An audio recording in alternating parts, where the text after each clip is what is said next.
देखिए, ये आप जो देख रहे हैं ना, ये ब्लूम का नाम यहाँ पर, इस ब्लूम ने 3 भागों में शैक्षणिक उद्देश्य के बारे में चर्चा किया था। अब ध्यान से सुनिए, एक था आपका ज्ञानात्मक, और दूसरा था आपका भावात्मक, और तीसरा जो आपके सामने था वो क्रियात्मक था। ठीक है। और इसमें कुछ विद्वानों ने अलग अलग तरीके से बात किया है। अगर मैं नाम आप लोगों को बताऊं, तो ब्लूम ने 1956 में बोला था ज्ञानात्मक के बारे में। और भावात्मक के बारे में अगर मैं बात करूं, तो यहाँ पे कथवाल का नाम आता है, कथवाल या मारिया आप कह सकते हो। तो इन दोनों का नाम आता है ये भावात्मक में, और ये 1964 में था। ये 1964 में था। शैक्षणिक उद्देश्यों को ब्लूम ने 3 भागों में डिवाइड किया, ये बात तो सत्य है, लेकिन उसके अंदर भी कुछ विद्वानों ने अलग अलग तरीके से अपना भी स्टेटमेंट दिया है। ठीक है। और अगर मैं बात करूँ क्रियात्मक में, तो इसका नाम आता है सिम्पसन नाम आता है। ठीक है, सिम्पसन नाम आता है। ठीक है, कहीं कहीं पर इसको सेप्सन भी कहा जाता है। ठीक है, तो आप लोग ध्यान रखेंगे सिम्पसन का नाम। ठीक है भाई, सिम्पसन का नाम रखेंगे यार। और ये 1969 में किया था, 1969 में इसके बारे में बताया था। तो ज्ञानात्मक में 6 पक्षों के बारे में चर्चा हुई है। और अगर मैं बात करूँ 1956 में, तो नंबर 1 पे याद रखना ज्ञान, नंबर 2 पे याद रखना बोध, नंबर 3 पे याद रखना अनुप्रयोग, नंबर 4 पे याद रखना विश्लेषण, नंबर 5 पर याद रखना आप संश्लेषण, नंबर 6 पे याद रखना आप लोग मूल्यांकन। तो ये आपका ज्ञानात्मक के अंतर्गत आ जाएगा। ठीक है। अगर हम बात करें भावनात्मक में या भावात्मक पक्ष पर, तो जहाँ पर आप कृथवाल और मारिया का नाम देख रहे हैं 1964 में, तो इनके अंतर्गत आपको मैं बता दूं 5 स्टेप आते हैं, उसको भी ध्यान रखना। जैसे अभिग्रहण होता है एक। ठीक है, आगे हम बात करें तो अनुक्रिया करना। ठीक है, एक होता है अनुक्रिया करना, ये ध्यान रखना आप लोग। पहले क्या करेगा बच्चा, ग्रहण करेगा, उसके बाद अनुक्रिया करेगा, अनुक्रिया के बाद क्या करेगा वो एक प्रकार से यहाँ पर मूल्य, मूल्य का मतलब होता है एक प्रकार से अनुमूल्यन करना। ठीक है भाई, अपनी वैल्यूज के बारे में चर्चा करना। तो ये क्रिया विधि अनुमूल्यन के रूप में देखा जाता है। 3rd step. नंबर 4 पे आपका आ जाएगा संगठन, और नंबर 5 पर आपका आ जाएगा चरित्र निर्माण। ठीक है, तो ये 5 स्टेप के बारे में इसमें देखने को मिला है भावात्मक में। और जो 3rd मैंने आपको बताया है अभी, तो इस क्रियात्मक पक्ष में 3rd में अनुकरण होता है। अनुकरण को उद्दीपन भी बोला जाता है इसी 3rd में ही। ठीक है, कार्य करना होता है, और नियंत्रण से संबंधित होता है, और समायोजन से संबंधित होता है, जो स्वाभाविकरण के बारे में होता है, और प्लस में कौशल निर्माण के बारे में होता है। तो ये 6 बातें आपको ध्यान रखनी है किसमें, क्रियात्मक पक्ष में। ठीक है, जिसमें आपने नाम देखा है सिम्पसन का नाम, और ये है 1969 का। ठीक है, तो इतनी बात आप लोगों से याद रखना है आप लोगों को भाई, ब्लूम टैक्सोनॉमी से संबंध में। ठीक है, बाकी आपको पता होना चाहिए कॉग्निटिव जिसको बोलते हो आप, एक प्रकार से कॉग्निटिव को क्या कहेंगे हम लोग, कॉग्निटिव को क्या बोलेंगे, संज्ञानात्मक। Very good. और अगर मैं बात करूं इफेक्टिव को, तो इसको भावनात्मक बोलोगे, और साइकोमोटर डोमेन को बात करूं तो क्रियात्मक बोलोगे। ठीक है, तो ये आपको ब्लूम टैक्सोनॉमी के अंतर्गत इतनी बातें ध्यान रखनी है। ठीक है भाई, क्या क्या चीज़ें होती हैं। ठीक है ना, ये शैक्षणिक उद्देश्य था। अगर मैं आपसे बात करूं, तो यहाँ पे एक नाम दिख रहा है डेनियल कोलमैन का नाम। तो जो यहाँ पर देख रहे हैं डेनियल कोलेमन का नाम, ये भी फेमस है। और इस बंदे की अगर मैं बारे में बात करूं, तो ये भावनात्मक बुद्धिमत्ता का टेस्ट दिया था, जिसको आप लोग कहते हो EQ। आपने नाम सुना है इमोशनल क्वोशेंट के बारे में। तो जो भावात्मक बुद्धिमत्ता है, भावनाओं को अनुभव करने को लेकर, भावनाओं को एक प्रकार से कहूँ तो मैं उत्पन्न करने की जो क्षमता है, या उस पर जो विचार करने की जो सहायता है, या भावनाओं को या भावनात्मक चीज़ों को समझने के लिए, बौद्धिक विकास को बढ़ावा देने के लिए चिंतनशील रूप से जो प्रक्रिया की जाती है, वो डेनियल कोलेमैन का नाम आ जाता है। ठीक है, तो आप इसका भी ध्यान रखेंगे। ये इमोशनल क्वोशेंट में देखा जाता है इसका नाम, कोलेमन का नाम। तो नाम इसका याद रखिएगा, खासकर पूछा जा सकता है फैक्ट्स को लेकर। लॉरेंस कोहलबर्ग के बारे में, अच्छा यहाँ पे देखिए एक और नाम दिख रहा है, एरिक फ्रोम का नाम दिख रहा होगा आप लोगों को। एरिक फ्रोम के बारे में अगर मैं आप लोगों से बात करूँ, तो आप लोग जानते भी होंगे इनके बारे में। और यह एक नव का मतलब ये हुआ कि नया विद्वान है, और ये फ्रीडियन मनोविश्लेषक सिद्धांत के बारे में बताया था। तो इसका सुझाव ये था, अगर मैं बात करूं, यहाँ पर फ्रोम के बारे में, तो इनका सुझाव ये था कि स्वतंत्रता की आवश्यकता को संबंध में उसकी नीड के बारे में बताता था ये। तो जहाँ आप ध्यान रखें कि स्वतंत्रता की आवश्यकता और संबंधित चीज़ों की आवश्यकता की जब बात हो तो तुरंत आप लोग एरिक फ्रोम का लगा देना। अगर आवश्यकता का सिद्धांत या पदानुक्रम सिद्धांत आएगा तो अब्राहम मैस्लो को लगा देना।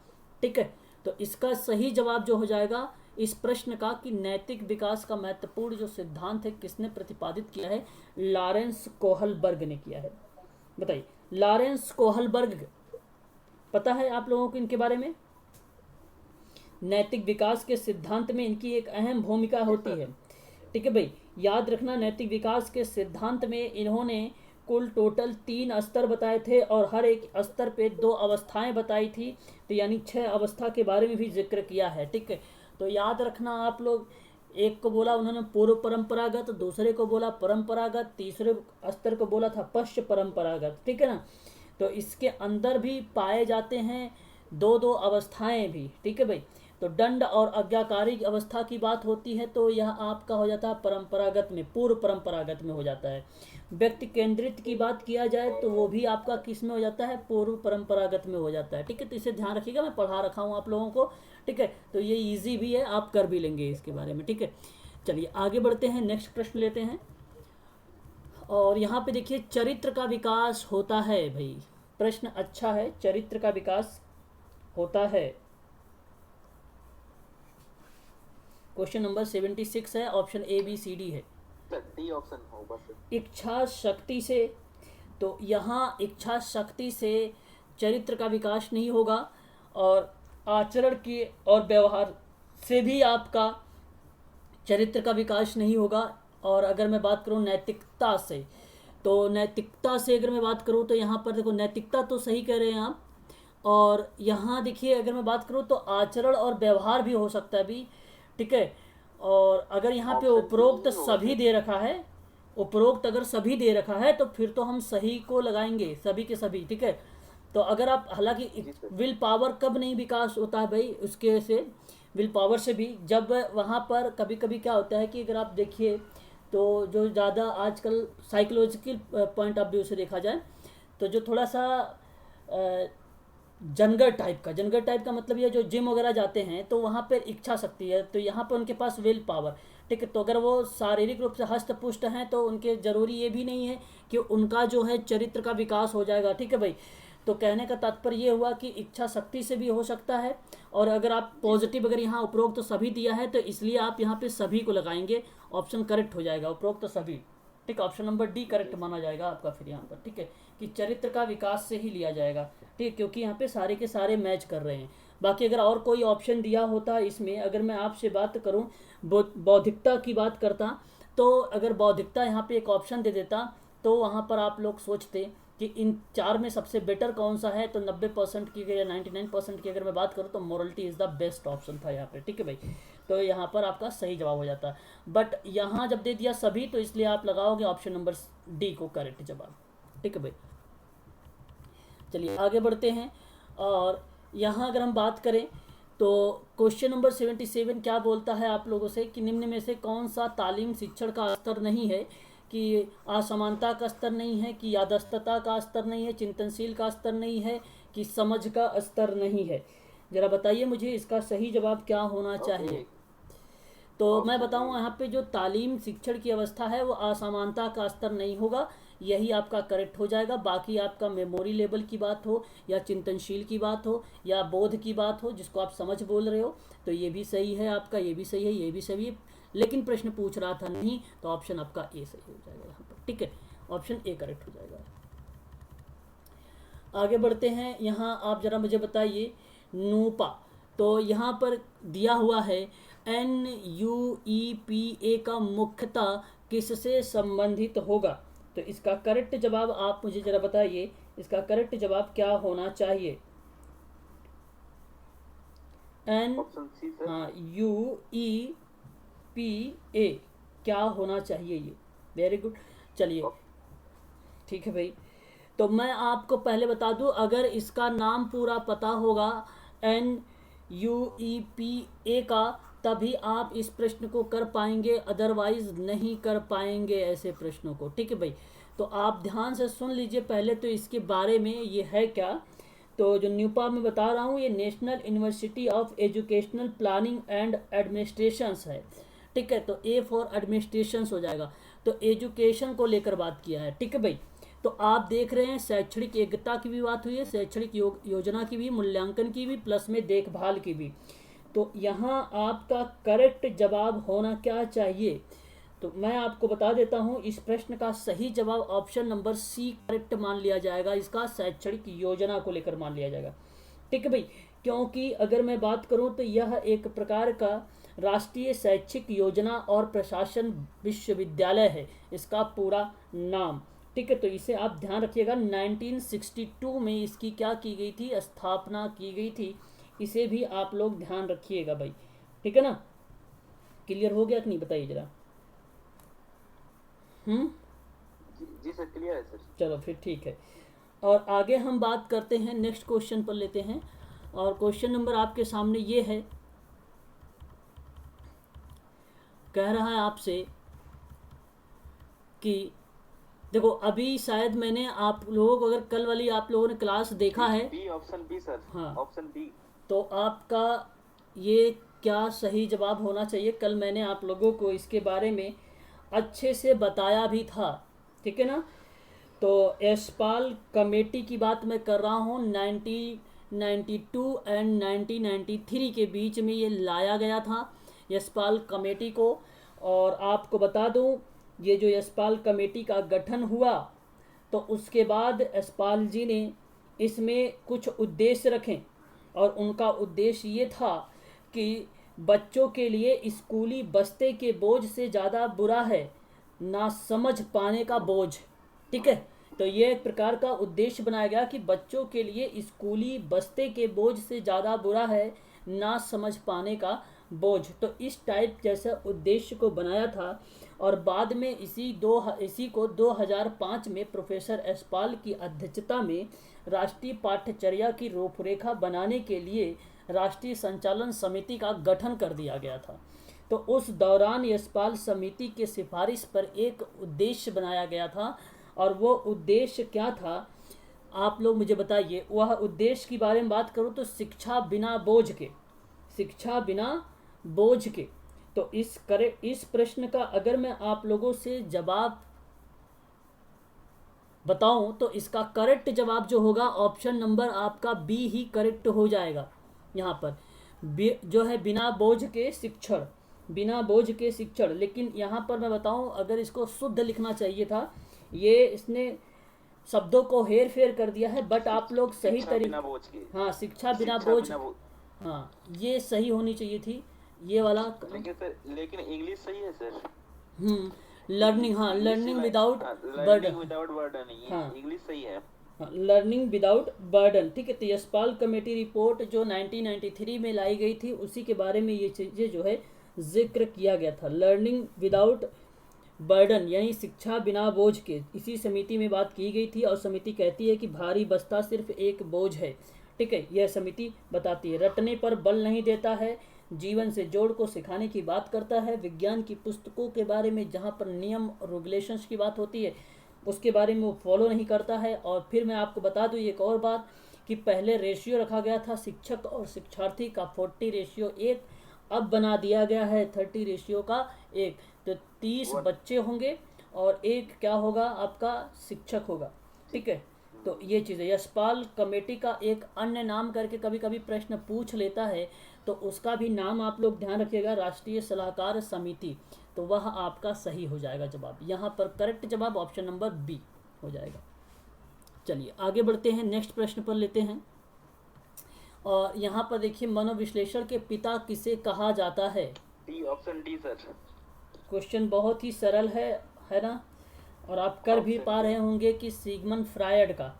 तो सिगमंड फ्रायड सही जवाब है। मैंने इसके बारे में आपको पीडीएफ भी दिया है, प्लस में आपको एक स्पेशल एजुकेशन की जो सेकंड पार्ट की है उसकी एक बुक भी प्रोवाइड किया है आप लोगों को। ठीक है, तो उसमें विभिन्न प्रकार के कंटेंट दिए गए हैं, आप उसे ज़रूर देखिएगा।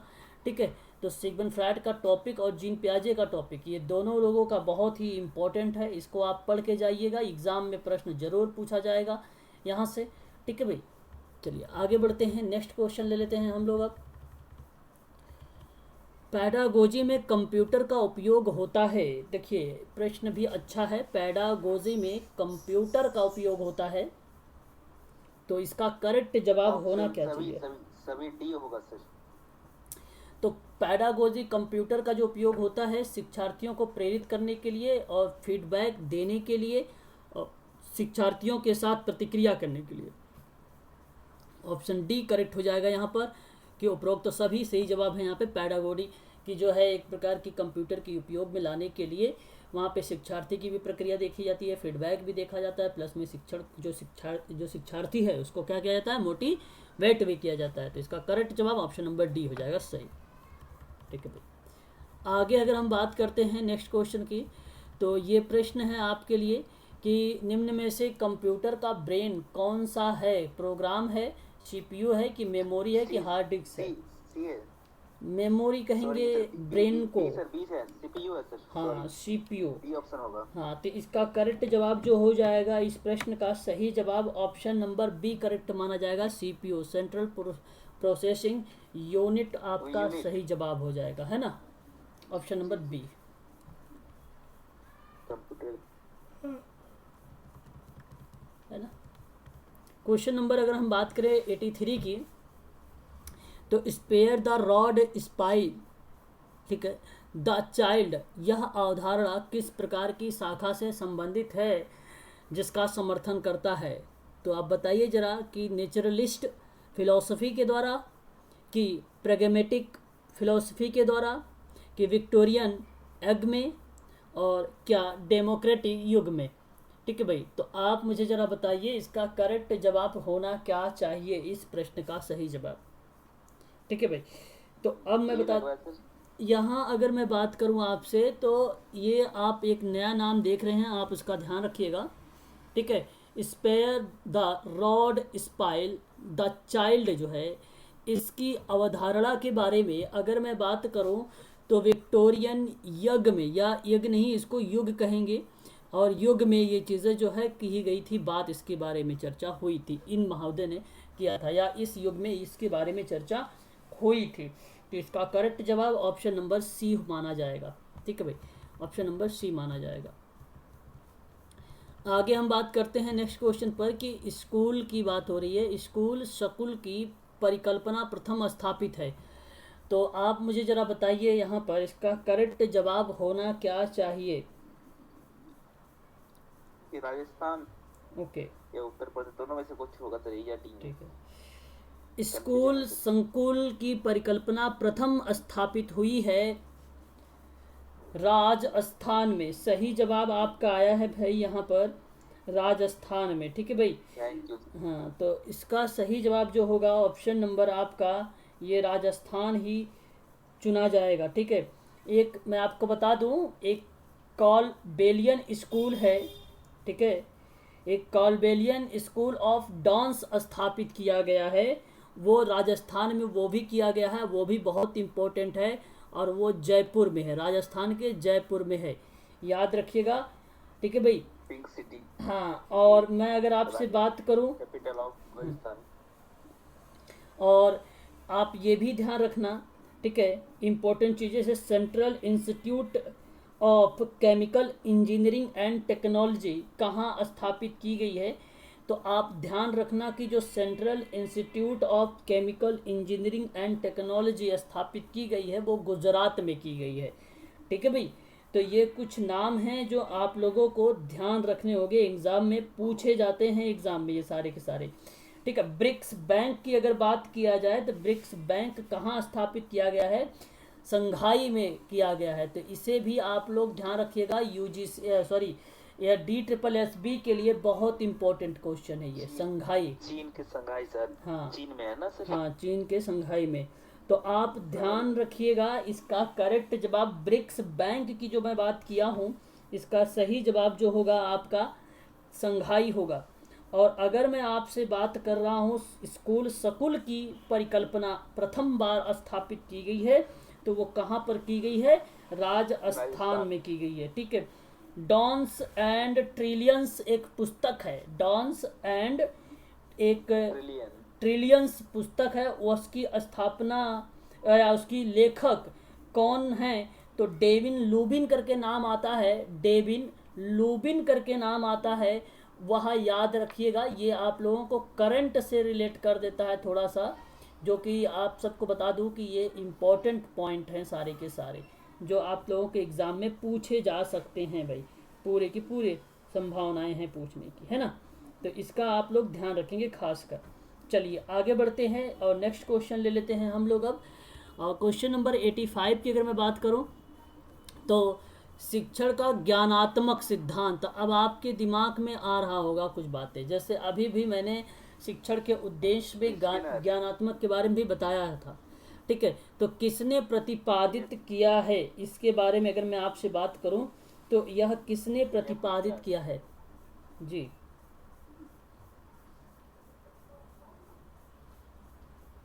शिक्षण का ज्ञानात्मक सिद्धांत N.L. गेने,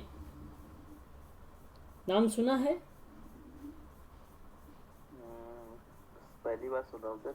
अरे गेने का नाम आप पहली बार सुन रहे हैं? तो अच्छा गेने, हाँ, NL गेने ना। अच्छा अच्छा अच्छा अच्छा, हाँ ठीक ठीक। N.L. गेने की बात अगर मैं करूं तो ये अच्छा, एक है रॉबर्ट गेने। तो रॉबर्ट गेने अलग हैं, है ना। रॉबर्ट गेने की अगर मैं बात करूं तो वो अलग हैं, और कुल टोटल उनकी अगर मैं बात करूं तो उन्होंने कुछ सोपान बताए थे, उन्होंने कुछ सोपान बताए थे गेने महोदय ने। तो आप में से कोई बताएगा मुझे कितने सोपान के बारे में चर्चा किया है रॉबर्ट गेने ने? रॉबर्ट गेने ने आठ प्रकार के बारे में चर्चा किया है सोपान के बारे में, रॉबर्ट गेने ने, है ना। तो आप ध्यान रखिएगा, कंडीशन ऑफ लर्निंग के बारे में बात करते हैं वो, है ना, गेने महोदय। संकेत अधिगम होगा आपका नंबर 1 पर, नंबर 1 पर क्या होगा? संकेत होगा। नंबर 2 पे उद्दीपक अनुक्रिया होगी। नंबर 3 पर बात करूं तो श्रृंखला अधिगम होगा। नंबर 4 पे अगर मैं बात करूं तो शाब्दिक साहचर्य अधिगम होगा। नंबर 5 पे विभेद होगा आपका। नंबर 6 पे अगर मैं आपसे बात करूं तो नंबर 6 पॉइंट पे आपका प्रत्यय होगा। नंबर 7 पर अधिनियम या सिद्धांत का आप अधिगम कह सकते हैं नंबर 7 को। और नंबर 8 होगा आपका समस्या समाधान को। ठीक है, तो ये टोटल कुल 8 बताए हैं इन्होंने। और मैंने आपको बता देता हूँ कि गेने के बारे में जानकारी के लिए आप उनकी जो मैंने नोट्स दिए हैं आप लोगों को, उसको अवश्य पढ़िएगा। ठीक है, 8 सिद्धांतों में अगर कहीं डाउट है 8 सिद्धांतों में तो आप मुझसे पूछ सकते हैं, मैं आपको बता सकता हूँ रॉबर्ट गेने के 8 सिद्धांतों में क्या बातें कही गई है। ठीक है, बताइए। Okay sir, okay. चलो, कर आप लोग कर लेंगे ना? जी सर, मैं कर लूँगा। चलो फिर तो बहुत अच्छी बात है, अगर आप लोग कर लेंगे तो ठीक है। इसका खासकर आप लोग ध्यान रखिएगा, इम्पोर्टेंट टॉपिक है। और यहाँ पर बात है N.L. गेने का नाम, और L.N. गेने की अगर मैं बात करूँ तो ये भी एक संज्ञानात्मक विकास के सिद्धांत में जाने जाते हैं। ठीक है भाई, तो बेसिकली संज्ञानात्मक विकास का जो सिद्धांत है वो तो जीन पियाजे जी का ही है, लेकिन अगर मैं यहाँ पर गेने की बात करूँ तो जो है N.L. गेने के द्वारा, ठीक है, शिक्षण का ज्ञानात्मक पक्षों के बारे में चर्चा किया गया है। किसके बारे में चर्चा किया गया है? तो याद रखिएगा आप लोग इसको। ठीक है, सॉरी। ठीक है भाई, तो रचनात्मक सिद्धांत हो या अनुभवात्मक सिद्धांत हो या ज्ञानात्मक शिक्षण हो या अध्यापन का शिक्षण के बारे में बात करें तो तुरंत आप लोग लगा देना किसका नाम? N.L. गेने का नाम। ठीक है भाई, N.L. गेने का नाम आपका सही माना जाएगा। फिर क्लियर हो रहा है ना? इसने कहा था कि सुनने, देखने, स्पर्श करने या अनुभव करने का परिणाम है, और इसी के आधार पर इसने ज्ञानात्मक शिक्षण के बारे में बताया है। तो ज्ञानात्मक शिक्षण के बारे में किसने बताया है? आप लोग ध्यान रखिएगा, NL गेने ने बताया है। ठीक है भाई, इसमें इसका ध्यान रखिएगा, खास कर आप लोगों को मैं बता रहा हूँ बार बार। ठीक है, तो इसमें अध्यापन और शिक्षण की जो रणनीति बनाई थी, तो उसका इसने रणनीति बनाई थी 6E+S, 6E+S। अब अगर आपसे इस तरीके से प्रश्न बन जाए, जैसे अभी देखो रिट में पूछ लिया था 16PF क्या है ना, तो हो सकता है कि DSSB में भी बन जाए 6E+S का। तो 6E मतलब इंगेज, एक्सप्लोरर, एक्सप्लेन और एलिबोरेट करते हैं और इवेल्युएट करते हैं, एक्सटेंडेड करते हैं। तो ये 6E है। ठीक है, जिसके बारे में बात किया है किसने, LN गेने ने बात किया है। ये निर्देशन के कुछ प्रारूप हैं: संलग्न करना, अन्वेषण करना, विवरण करना, व्याख्या करना, मूल्यांकन करना, विस्तार करना और मानक यानी स्टैंडर्ड। ठीक है भाई, तो इतनी बातें आप लोग ध्यान रखिएगा। ठीक है, चलिए, कोई जानकारी इसके बारे में भी अगर आप पूछना चाहते हैं तो पूछ लीजिए, मैं पूरा बता दूंगा आप लोगों को भाई। ठीक है, कि इंगेज क्या है, एक्सप्लोरर क्या है, एक्सप्लेन क्या है, एलेबोरेट क्या है, इन जो है इवेल्युएट क्या है, एक्सटेंडेड क्या है, इनके बारे में मैं बता सकता हूँ। अगर जानकारी चाहिए तो बताइए, फिर आगे बढ़ता हूँ। चलिए, यहाँ देखिए क्वेश्चन नंबर 86, कक्षा शिक्षण में सूचना का माध्यम वर्ग से दूर रखना और चले जाना है जो असर करती है। सहमत हैं आप? कह नहीं सकते, सहमत नहीं है कि इनमें से कोई नहीं? बताइए। देखिए, ये आपको बताऊं, कक्षा शिक्षण में सूचना माध्यम जो मध्यम वर्ग से दूर रहना और चले जाना जो है वो एक असर करती है। तो इस बात से आप एग्री हैं, सहमत हैं? आप इस बात से सहमत हैं? ऑप्शन ए आपका करेक्ट हो जाएगा यहाँ पर, ऑप्शन ए वाला आपका यहाँ पर करेक्ट हो जाएगा। ठीक है भाई, चलिए आगे बढ़िए और नेक्स्ट क्वेश्चन लीजिए। शिक्षण कौशल निर्धारण है, कंपोनेंट में आता है कि शिक्षक शिक्षार्थी में आता है, निरीक्षण में आता है कि हेड मास्टर में आता है ना? बताइए जरा। प्रश्न आपके सामने है। ठीक है, जी sir. The determinant of teaching skill training is. दोनों होता सर, विद्यार्थी और शिक्षक दोनों। ओके, यहाँ पर आप कह रहे हैं दोनों होता है, तो यानी पीपल्स और टीचर्स दोनों होने चाहिए, यानी यहाँ पर कहने का तात्पर्य हुआ। तो मैं आपको बता दूं, यहाँ पर टीचिंग स्किल की बात होती है ट्रेनिंग में। अगर मैं बात करूं आपसे, तो आप ध्यान रखना, इसका जो सही जवाब होने वाला है आप सबके लिए, ये सही जवाब ही है यहाँ पर शिक्षार्थी और शिक्षक। शिक्षार्थी और शिक्षक करेक्ट जवाब हो जाएगा आप लोगों का। ठीक है, अच्छा, अगर आपको मैं बता दूं यहाँ पर कि समाधान, क्या समाधान नहीं हो सकता? और समाधान की मैं बात अगर कर रहा हूं यहाँ पर, तो आप देखिए, जो डिटरमेंट ऑफ टीचिंग स्किल है वो कंपोनेंट को भी निर्धारित करती है। ठीक है, तो आप ये ना कहें कि टीचिंग स्किल तो बेटर तो मानी ही जाएगी इन दोनों का, लेकिन कंपोनेंट सही माना जाएगा। यहाँ पर निर्धारक जो होता है वो कंपोनेंट होता है। ऑप्शन नंबर ए करेक्ट हो जाएगा, ए। ठीक है भाई, ए फॉर अमेरिका वाला आपका यहाँ पर सही जवाब ऑप्शन नंबर ए सही माना जाएगा। सर ये बी नहीं? जी बी, मुझे तो लग रहा सर बी होना चाहिए, पॉपुलर टीचर। नहीं नहीं नहीं, इसका करेक्ट जवाब कंपोनेंट्स होने चाहिए। घटक जब होंगे तो तभी शिक्षण को आप निर्धारित कर पाएंगे। तथ्य होना जरूरी है, कंपोनेंट, तभी टीचिंग स्किल को आगे बढ़ा सकते हैं आप। ठीक है, तभी आप टीचिंग स्किल को आगे बढ़ा सकते हैं। जो यहाँ पे नेट दिख रहा है आपको कंपोनेंट्स, ये आपका करेक्ट माना जाएगा, घटक। ठीक है, आगे बढ़िए, एक और प्रश्न लीजिए। और यहाँ पे कह रहा है एक अच्छे वार्तालाप संचारण के लिए जरूरी है। तो बताइए मुझे कि गुड कम्युनिकेशन इज रिक्वायर्ड। बताइए क्या होना चाहिए? कि विचारों को स्पष्ट करता है, नाटकीय प्रस्तुति होगा कि नरम आवाज से बोलना होगा कि बिना रुके बोलना होगा? ये ऑप्शन। अच्छा, देखिए, जो प्रभावी संचार के लिए जब वह भाषा या उसका प्रयोग करते हैं तो अपने संदेश को समझाने की आवश्यकता होती है, तो वहाँ पे जो दर्शक होता है उसके लिए उपयुक्त है कि यह सभी आवश्यक विवरण देना कि उस विवरण में कौन कौन सी चीज़ें जो है इम्पोर्टेंट है। तो महत्वपूर्ण संदेशों के लिए संचार के कई तरीकों का हम क्या कर सकते हैं, उपयोग। तो उसके लिए हम संदेश को क्या कर सकते हैं, दोहरा भी सकते हैं। तो कुछ लोग इसे सुनते हैं समय अच्छी जानकारी प्राप्त करने से संबंध में उसको क्या कर लेते हैं, एक्वायर कर लेते हैं, या अगर मैं कहूँ तो अर्जित कर लेते हैं। तो आप बताइए, यहाँ पे विचारों को स्पष्ट होना सही होना चाहिए कि नाटकीय में कि आवाज से बोलना होना चाहिए कि बिना रुके बोलना होना चाहिए, क्या होना चाहिए?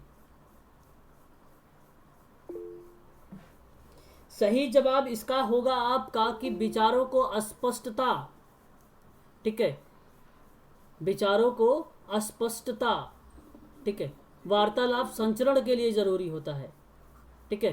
पहली बात तो विचार, ठीक है भाई। यहाँ करेक्ट जवाब हो जाएगा आपका ऑप्शन नंबर ए, आपका करेक्ट जवाब हो जाएगा ऑप्शन नंबर ए। चलिए आगे बढ़ते हैं और एक और प्रश्न लेते हैं और क्वेश्चन नंबर नेक्स्ट करते हैं हम लोग कि निम्नलिखित में से कौन सा शैक्षणिक समायोजन का मार्ग है? श्रम शक्ति, सामाजिक मांग, बोध की कोई नहीं? दोनों। हाँ, यहाँ पर बोथ हो जाएगा। श्रम शक्ति भी शैक्षणिक समायोजन का मार्ग मान लिया जाएगा, सामाजिक मांग को भी मान लिया जाएगा। तो करेक्ट जवाब हो जाएगा ऑप्शन नंबर सी यहाँ पर, ठीक है। इंडस्ट्रियल, अगर यहाँ पे इंस्टीट्यूशनल की बात हो रही है, संस्थानिक योजना आधारित है किस पर? नीड पर है कि लक्ष्य और नीड पर होगा कि समय सारणी पर होगा कि प्रबंधन पर होगा? बताइए जरा। इंडस्ट्रियल, या आप कह सकते हैं institutional planning should be based on, C sir, okay. प्रबंधन। देखिए, संस्थागत योजना कुछ पूर्व निर्धारित उद्देश्यों पर आधारित होनी चाहिए और नियोजित सभी गतिविधियां इन सिरों को प्राप्त करने के लिए जहां पे प्रत्यक्ष और अप्रत्यक्ष रूप से मदद करनी चाहिए। तो स्कूल की परिस्थितियों और ज़रूरतों के आधार पर उद्देश्य अल्पकालिक और दीर्घकालिक हो सकता है। तो उद्देश्य यानी नीड प्लस आपका एम दोनों करेक्ट हो जाएगा। ऑप्शन ए आपका सही जवाब हो जाएगा। यहाँ पर ऑप्शन नंबर ए सही जवाब हो जाएगा। टीचर बिहेवियर की बात हो रही है यहाँ पर। ऑट टू बी यानी अध्यापन की आचरण जरूरी है, अध्यापन का आचरण जरूरी है। तो आदर्श, ऑप्शन आपका सी करेक्ट हो जाएगा। आदर्श आपका सही जवाब हो जाएगा। सूचना धुरी मार्ग या नेट है? कंप्यूटर, इंटरनेट या इंट्रानेट या कीबोर्ड? इंटरनेट। इंटरनेट होना चाहिए। शाबाश, बहुत बढ़िया जवाब। ऑप्शन नंबर बी करेक्ट हो जाएगा।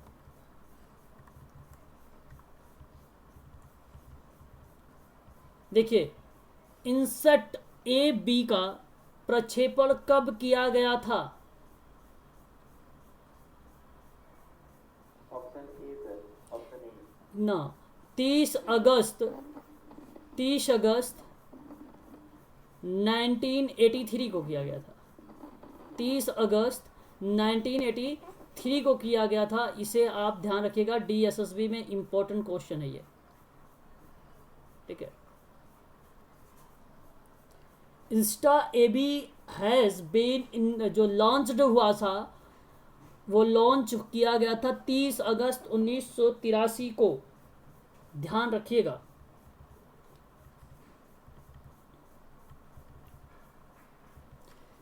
यहाँ पर प्रश्न आ गया है, यूजीसी के केंद्र सरकार के कितने प्रतिनिधि हैं? यूजीसी के, अच्छा प्रश्न है, बताइए जरा मुझे कि यूजीसी के बात कर रहा हूं, केंद्र सरकार के कुल कितने प्रतिनिधि हैं? तो सही जवाब 2 आपका हो जाएगा। केंद्र सरकार के 2 प्रतिनिधि हैं यूजीसी के। कंप्यूटर लैंग्वेज किस पर आधारित होता है? बाइनरी, अच्छा नहीं, बाइनरी नहीं दिया हुआ है। ऑप्शन नंबर सिस्टम है कि सिंबल है कि सीरीज है कि कोई नहीं होगा? बताइए।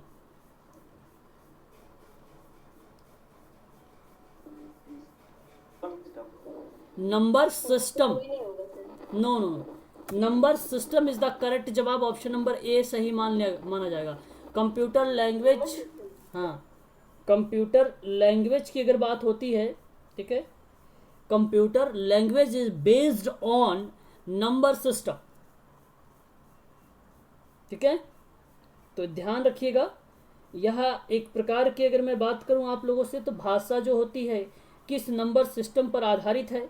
तो मशीन भाषा बाइनरी नंबर सिस्टम पर आधारित है। मशीन भाषा किस पर आधारित है?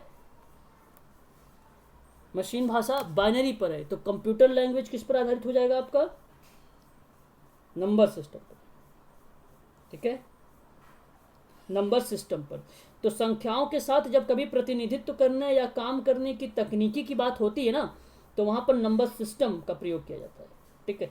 और दशमलव संख्या प्रणाली की सबसे आम संख्या प्रणाली मानी जाती है जो संख्या प्रणाली में, वो बाइनरी नंबर सिस्टम हो जाएगा आपका, ऑक्टल नंबर सिस्टम हो जाएगा आपका, हेक्साडेसिमल नंबर सिस्टम हो जाएगा आपका, बहुत सारे नंबर सिस्टम है, ठीक है, वो चीज़ आ जाती है। तो ऑप्शन आपका ए करेक्ट मान लिया जाएगा यहाँ पर।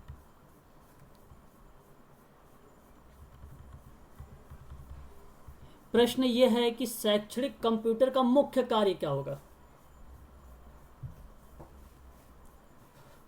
सभी हो जाए। उत्तरों का हिसाब, ठीक है, उत्तरों का हिसाब, सूचना का हिसाब, ठीक है, कंप्यूटर का जो मुख्य कार्य होगा, डेटा का विश्लेषण, सही है, सभी है। यहाँ पर आपका डी करेक्ट है, डी ऑप्शन करेक्ट है।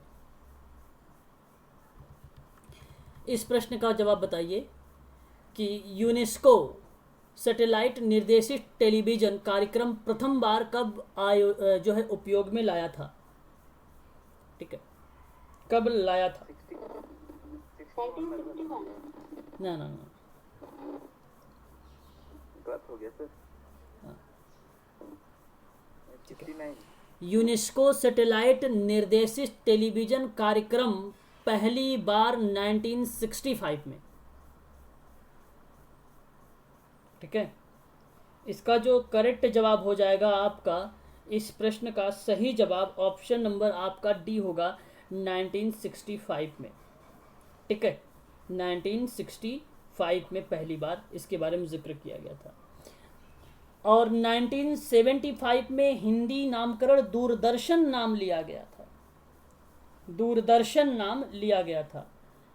और 65 में अगर मैं बात करूं तो रोजाना प्रसारण प्रारंभ होना, 5 मिनट के समाचार बुलेटिन की आगाज को जो स्टार्ट किया गया था वो 1965 में किया गया था, 1965 में किया गया था, ठीक है। तो यूनेस्को ने भारत को दूरदर्शन भी शुरू करने के लिए $20,000 की सहायता राशि भी दी थी उस समय, ठीक है। तो ये भी आप ध्यान रखिएगा, ठीक है। चलिए यहाँ हम बात करते हैं नेक्स्ट। एक क्वेश्चन हमारा छूट गया, यहाँ पर है, बताइए जरा कि निम्न में से सूचनात्मक पद्धति का मुख्य घटक कौन सा होना चाहिए?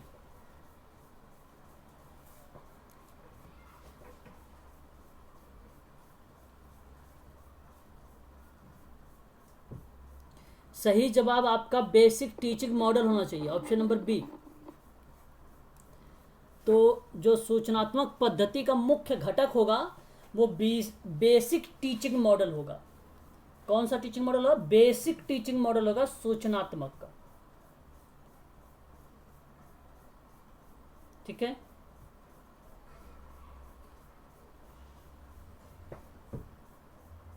क्लियर हो गया?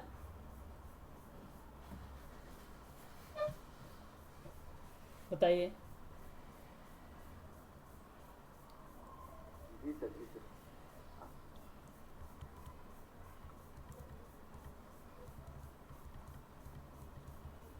The computer based teaching model has been develop by, यानी कंप्यूटर आधारित टीचिंग मॉडल किसके द्वारा बनाया गया है?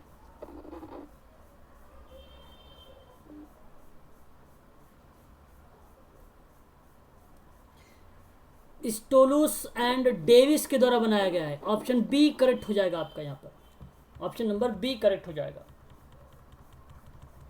ठीक है, और समूह शिक्षण में विद्यार्थियों को निम्न में से कौन सी आकांक्षा होती है? आकांक्षा होती है। इसका सही जवाब होना चाहिए क्या? कि समूह की प्रशंसा। गलत। कार्यों को बराबर बांटना, ये भी गलत हो जाएगा। व्यक्तिगत दृष्टिबिंदु होगा ही नहीं, क्योंकि समूह शिक्षण गतिविधि की बात हो रही है। तो पृथक व्यक्तियों को समूह से आकर्षित करना होगा। ऑप्शन नंबर डी सही माना जाएगा, इसका डी सही माना जाएगा। यहां पर बताइए कि सामान्य दृष्टि तीक्ष्णता होती कितनी है? 20/20। करेक्ट जवाब 20/20 हो जाएगा।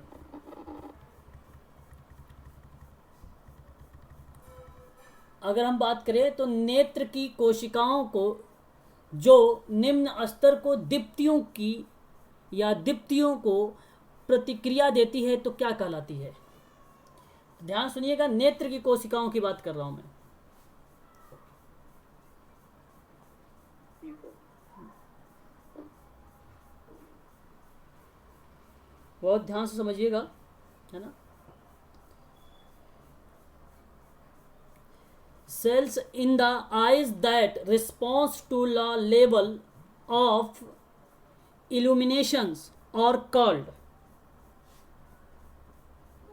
सर कंफर्म तो नहीं है पर बी। नहीं, रोड्स। रेटिना आंख के पिछला हिस्सा है जिसमें कोशिकाएं होती हैं जो प्रकाश का जवाब देती हैं, और इन विशेष कोशिकाओं को फोटो रिसेप्टर कहा जाता है। क्या बोला जाता है इनको? फोटो रिसेप्टर बोला जाता है। और ये क्षण का मतलब रॉड। ठीक है, प्रकाश और अंधेरे परिवर्तन या आकार या आंदोलन के प्रति सबसे संवेदनशीलता होता है या सबसे संवेदनशील होते हैं, और इसमें केवल एक प्रकार का प्रकाश संवेदनशील वर्णक होता है। क्या होता है? वर्णक होता है। तो इसका करेक्ट जवाब जो होगा आपका, अगर मैं बताऊं तो यहां पर रॉड करेक्ट माना जाएगा, ऑप्शन नंबर ए।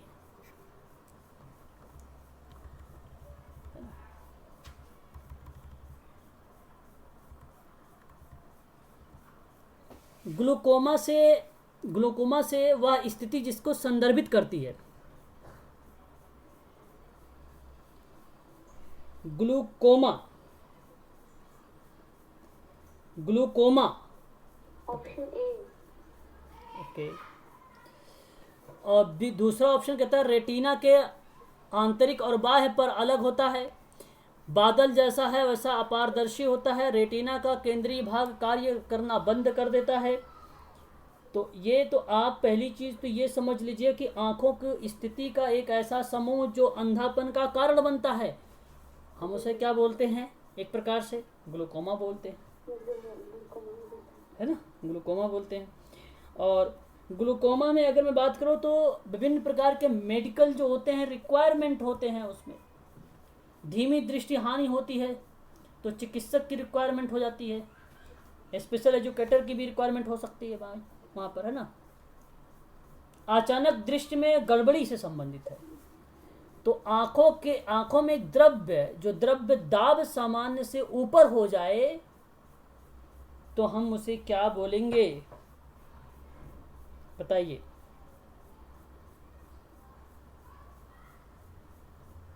काला मोतिया, यही ना? Uh-oh. हाँ, ग्लूकोमा काला मोतिया को बोलते हैं। नेत्र विकार से संबंधित है ये। सर वो जो मोतियाबिंद जो होता है सर, वो कैसे होता है? मोतियाबिंद, जी सर। मोतियाबिंद हम काला मोतियाबिंद से ही रिप्रेजेंट कर सकते हैं। सर माइक ऑफ कीजिए। ठीक है, जैसे अगर मैंने कहा मोतियाबिंद को अगर आपको रिप्रेजेंट करना है, ठीक है भाई, तो आप मोतियाबिंद को आप ऐसे कर सकते हैं कि जो आँखों के सामान्य रूप से अस्पष्ट लेंस के चेंजेस के परिवर्तन में, या उसको अगर मैं कहूँ तो बदलने के संबंध में, ठीक है, तो एक प्रकार से अधिकांश मोतियाबिंद वर्षों के दौरान धीरे धीरे ये चीज़ें क्या होने लगती है, विकसित होने लगती है मोतियाबिंद। और मोतियाबिंद में जो लेंस होता है वो आँख के विभिन्न दूरियों को, वस्तुओं को ध्यान केंद्रित करने में मदद करता है। तो लेंस के जो धुंधलेपन को मोतियाबिंद जो हम कहते हैं, लेंस के धुंधलेपन को, और वही एक प्रकार से जो पारदर्शिता होता है तो खो देता है और उसकी जगह पे अपारदर्शिता आ जाती है। तो ये बेसिकली दृष्टि पटल तक प्रकाश नहीं पहुंचा पाता है, तो धीरे धीरे दृष्टि की कमी होने लगती है, तो वो मोतियाबिंद हो जाता है। मोतियाबिंद उसी को कहते हैं। ठीक है, तो मोतियाबिंद आँख की वो स्थिति है जहाँ पर आँखों की धुंधला प्रभाव आप कह सकते हो, जिसके कारण से दृष्टि धुंधली दिखाई देती है दृष्टि से। तो मोतियाबिंद से ग्रसित लोगों की जो आँखें होती हैं उस पर धुंधला बिंब बनने लगता है, और जिनकी वजह से उन्हें रात में देखने में बहुत मुश्किल हो जाती है और उनको तेज रोशनी में भी दिक्कत होने लगती है। तो वो है मोतियाबिंद। ठीक है, और ये है आपके सामने काला मोतियाबिंद, है ना, या ग्लूकोमा। बताइए, इसका सही जवाब आप लोगों ने बताया नहीं मुझे अभी तक। सर ऑप्शन ए बोलिए। अच्छा, ऑप्शन ए बताया आपने। चलिए, इसका करेक्ट जवाब ऑप्शन नंबर ए ही सही हो जाएगा। ठीक है, आपका सेरेब्रल पॉलिसी से क्वेश्चन है कि कह रहा है कि चिकित्सकीय स्थिति के बारे में, सॉरी यहाँ पर वह व्यक्ति जिसमें पहली बार सीपी का पृथक करके चिकित्सकीय क्षेत्र में या उसकी स्थिति के बारे में अलग करके बात करता है, उसका नाम बताइए। कि अल्फ्रेड बीनेट होगा, कि डॉक्टर विलियम जॉन लेटिल होगा, कि आईपी पावलाव होगा, फ्रांसिस गाल्टन होगा। ऑप्शन बी करेक्ट हो जाएगा, है ना? जी sir, little John. Cerebral palsy पे दोबारा एक प्रश्न आ गया कि शब्द सीपी द्वारा दिया गया प्रसिद्ध दिया जाता है क्या? तो यहाँ पर देखिए, इनके द्वारा प्रसिद्ध किया गया शब्द सीपी द्वारा डैश किसके द्वारा प्रसिद्ध किया गया?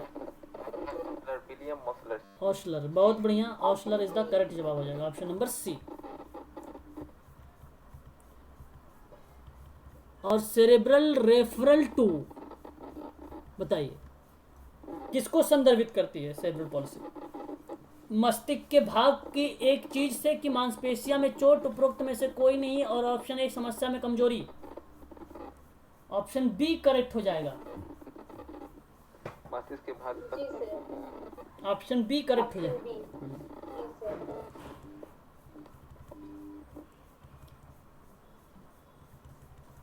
यहाँ पर बताइए, निम्न में से कौन सा ऑटिज्म से संबंधित विकासात्मक रोग नहीं है? देखो, यहाँ पर अगर मैं बात करूं, एक्सपर्सर सिंड्रोम, रेट रोग और व्यापक विकासात्मक व्याधि, ये तीनों के तीनों जो हैं किससे संबंधित हैं? ऑटिज्म से संबंधित एक विकासात्मक रोग के अंतर्गत आते हैं। रेट रोग भी है संबंधित। हाँ, आपका जो डिमेशिया लिखा हुआ है यहाँ पर, डिमेशिया नहीं है, ये गलत हो जाएगा आपका, डिमेशिया। ऑटिज्म का लक्षण बता दीजिए, क्या क्या होते हैं? और सब निर्भर होते हैं। असमान व्यवहार होते हैं, क्षतिपूर्ति, ऑप्शन डी। बुरा सामाजिक संपर्क, ठीक है। ऑप्शन नंबर डी करेक्ट हो जाएगा।